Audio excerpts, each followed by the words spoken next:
الحمد للہ رب العالمین والعاقبۃ للمتقین والصلاة والسلام علی سید الانبیاء والمرسلین اما بعد فاعوذ باللہ من الشیطان الرجیم بسم اللہ الرحمن الرحیم الصلاة والسلام علیک یا رسول اللہ وعلی آلک واصحابک یا حبیب اللہ۔ ہماری روزمرہ کی جو اشیاء استعمال میں ہوتی ہیں ان میں سے ایک ہمارا کمپیوٹر یا ہمارا لیپ ٹاپ بھی ہوتا ہے، اور ان کے ڈیسک ٹاپ پر بیسیوں فولڈرز اور فائلز پڑی ہوتی ہیں۔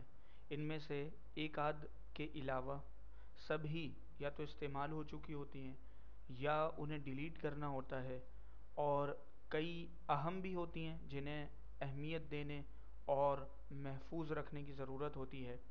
ایسے کمپیوٹر کے استعمال کرنے والے خود کو بہت زیادہ مصروف خیال کرتے ہیں، اور یہ فائلیں مہینوں تک یوں ہی ڈیسک ٹاپ پر پڑی رہتی ہیں، جگہ گہرے رہتی ہیں، کئی مرتبہ ضروری اور کام کی فائلوں کو بھی لے ڈوبتی ہیں۔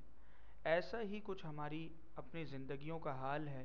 ہم نے طرح طرح کی فضول مصروفیات پال رکھی ہوتی ہیں جن کا ہمیں کوئی فائدہ نہیں ہوتا بلکہ الٹا نقصان ہو رہا ہوتا ہے۔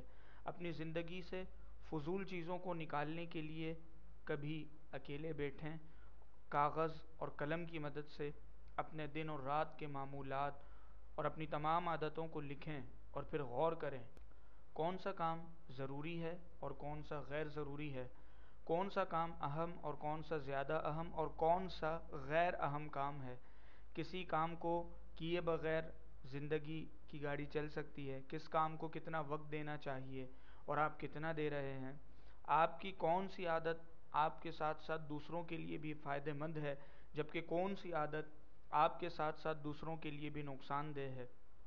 الحمدللہ قرآن مجید میں دنیا اور آخرت میں کامیابی پانے والے مومنوں کے اوصاف میں سے ایک وصف یہ بھی بیان ہوا ہے، والذین هم عن اللغو معرضون، یعنی اور وہ جو کسی بیہودہ بات کی طرف التفات نہیں کرتے۔ اس کی تفسیر میں لغو سے مراد ہر وہ قول و فعل اور ناپسندیدہ یا مباح یعنی جائز کام ہے جس کا مسلمان کو دینی یا دنیاوی کوئی فائدہ نہ ہو۔ لہٰذا کامل مومنین ایسی چیزوں سے خود کو بچاتے ہیں۔ کھیل کود، فضول کام، نفسانی خواہشات کی پیروی، بیہودہ گفتگو، مذاق یا مسخرہ پن، یہ وہ تمام کام جن سے اللہ تعالی نے منع فرمایا ہے۔ خلاصہ یہ ہے کہ حقیقی کامیابی ان مسلمان کے لیے اپنی دنیا اور آخرت کو بہتر بنانے میں ہے کہ وہ نیک اعمال میں مصروف ہو اور اپنی زندگی بسر کرنے کے لیے بقدر ضرورت حلال مال کمانے کی کوشش میں لگا رہے۔ اسی طرح نبی پاک صلی اللہ علیہ وآلہ وسلم نے ارشاد فرمایا، من حسن اسلام المرء ترکہ ما لا یعنیہ، یعنی آدمی کے اسلام کی خوبیوں میں سے یہ خوبی بھی ہے کہ وہ ہر بے مقصد اور فضول کام چھوڑ دے۔ یعنی مسلمان، کامل مسلمان وہ ہے جو ایسے کلام، ایسے کام، ایسی حرکات و سکنات سے بچے جو اس کے لیے دین یا دنیا میں مفید نہ ہو، اور وہ کام یا کلام کرے جو اسے یا تو دنیا میں مفید ہو یا آخرت میں مفید ہو۔ لہٰذا ہمیں کل نہیں بلکہ آج ہی اپنی فضول اور بری عادتوں کے متعلق غور و فکر کرنا ہوگا، کیونکہ جو کام ہم کرتے رہتے ہیں وہ عادت بن جاتی ہے، اور عادتوں کا مسئلہ یہ ہے کہ جتنی پرانی ہوتی جاتی ہیں اتنی ہی پختہ ہوتی جاتی ہیں۔ اسے اس مثال سے سمجھے کہ ایک مرتبہ ایک نوجوان ایک درخت کو اکھاڑنا چاہ رہا تھا۔ اس نے کافی زور لگایا، ہاتھ پاؤں مارے اور بغیر اکھاڑے ہی جانے لگا۔ تو ایک بزرگ نے اسے دیکھا اور پوچھا کیا ہوا؟ کہا بڑا زور لگایا مگر اسے اکھاڑ نہیں سکا، لہٰذا اگلے سال ہی اسے اکھاڑوں گا۔